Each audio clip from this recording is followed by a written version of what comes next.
Hi, my name is Kendall Phillips. I know I look a mess right now. Sorry, it's like 5 o'clock in the morning. Haven't been to bed all night and I just got out of the shower. Anyway, I was gonna make this video a response for Chris Crocker's video for Life is Too Short. Watching that video really made me think. He's right. You know, if you have somebody in your life that you love, let them know. Every chance you get, if you're just sitting in the same room with them and nobody's saying anything, just say, I love you. My mom died from cancer at 41, and I actually was in the hospital with her right before she died. The cancer had spread from her breast into her spinal column, so she was getting to the point where she didn't really know what was going on. She was talking out of her head and stuff like that, and she was screaming and yelling from the pain because the tumor in her spinal column was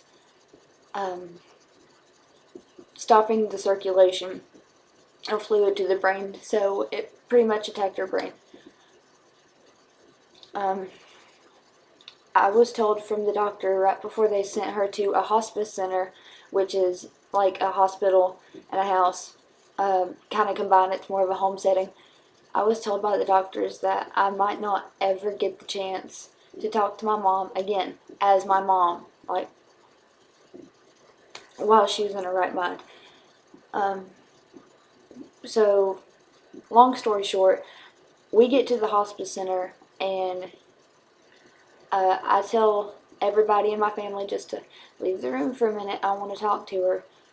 And for 5 minutes, she sat there and talked to me like nothing ever happened. Like she had never got cancer. The cancer wasn't attacking her spine or anything. She talked to me like she was my mom. And then about 2, 3 days after that, she passed away. That was the last time I talked to my mom.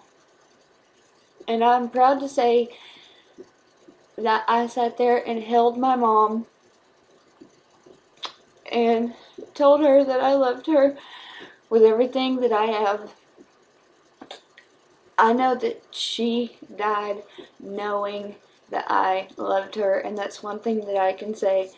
That's like the thing that I'm most proud of in my whole life, is that I got to tell my mom that I loved her before she passed away, and I reinsured my love for her.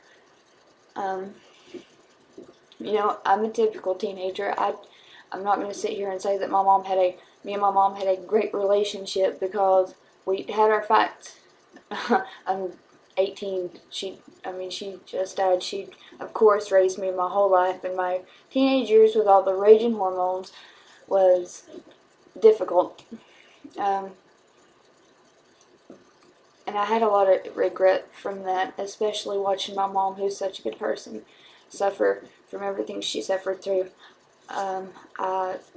Whenever I had the chance to talk to her for that 5 minutes, I told her how sorry I was for everything I'd ever put her through, all the hell I'd ever put her through. And I told her, I was like, sometimes it might have seemed like I didn't love you, but I loved you with all my heart. I've always loved you. You were the best mom anybody could ever have. And she actually said, baby girl, I know you love me. I know you always loved me. You've had problems in your life, and I know this, I understand that, but the important thing is that you know that I love you, and you know that I know that you love me with everything you have.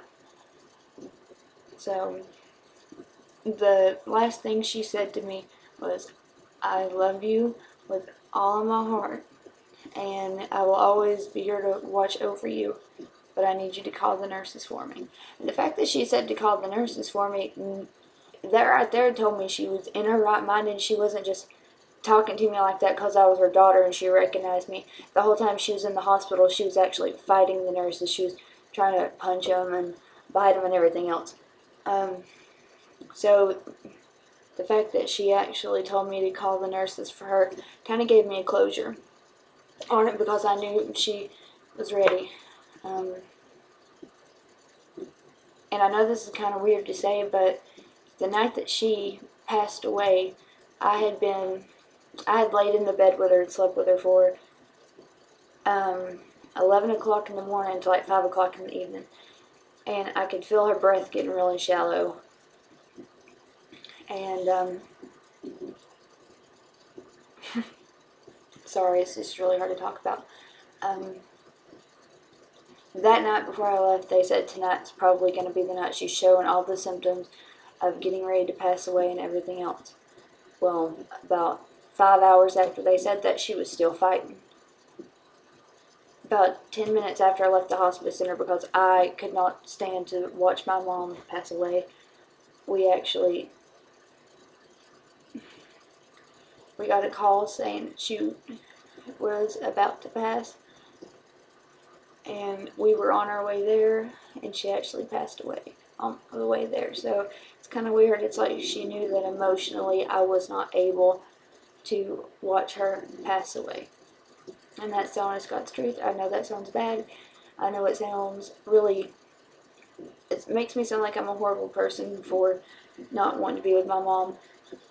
But, and really, yeah, I feel like a horrible person for not being there. But, hush! Sorry, my dog's going crazy. Anyway, I feel like a horrible person for it. But I know that my mom is in a better place and everything else. So yes, this was my video response to Chris Crocker's Life is Too Short. Anybody who watches that video or this video for the full length, because I know this video is real longer than what it should have been, take heed to that warning. Life is way too short. You never know when somebody you love is going to die. I was told that when my mom went to have her second mastectomy, because she was going through her second round of breast cancer, I was told that she had a year to a month, or a year to 6 months to live. We were back in the hospital not even a month later. And she died after 2 weeks of being in the hospital. So you never know. Doctors don't know. Nobody knows. So just tell people you love them when you get the chance. Let them know that you love them with all of your heart, because if you don't, you could later on regret it. Thank you.